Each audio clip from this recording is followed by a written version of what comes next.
থানা বেসিস জেলা বেসিস সুস্থ ধারার জন্য খেলাধুলা করতে পারে।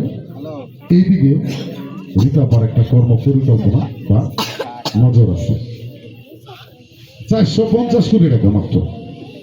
400 টাকা কত খারাপ লাগতেছে নাকি? 450 কোটি টাকা মাত্র মানিকগঞ্জের জন্য বরাদ্দ হয়েছে এই সরকারের আমলে। সেখানে আপনি যখন রিতাপার একটু লোক আছে তাইলে যখন আপা আপনাকে ভোট নিয়ে আনতে হইব। আপার তো চাওয়া পাওয়ার কিছু নয়, আপার অনেক আছে। আপা চাই একটু সম্মান।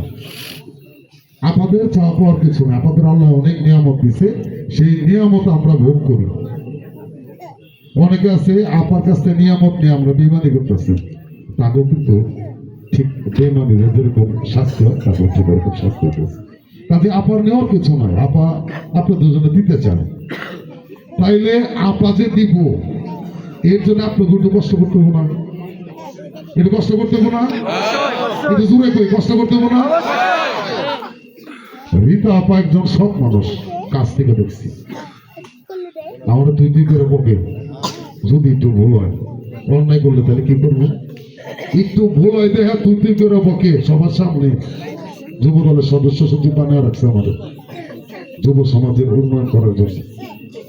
তাইলে অন্যায় করলে কি করবো?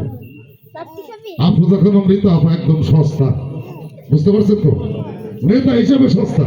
আমরা রাজনীতি করে দিয়ে আমরা ওনার কাছে সবসময় যাইতে পারি, কিন্তু রাজনীতি না করলে ওনার কাছে যাইতে একটু কষ্ট হতো না? ওনারা সমাজে বড় মানুষ না, ওনারা এলিট সোসাইটির মানুষ। সস্তা কোন হিসাবে কইলাম? যে যখন আপনারা ডাকবেন, যখন আপনারা ডাকবেন, যে অবস্থায় ডাকবেন আপা হাজির।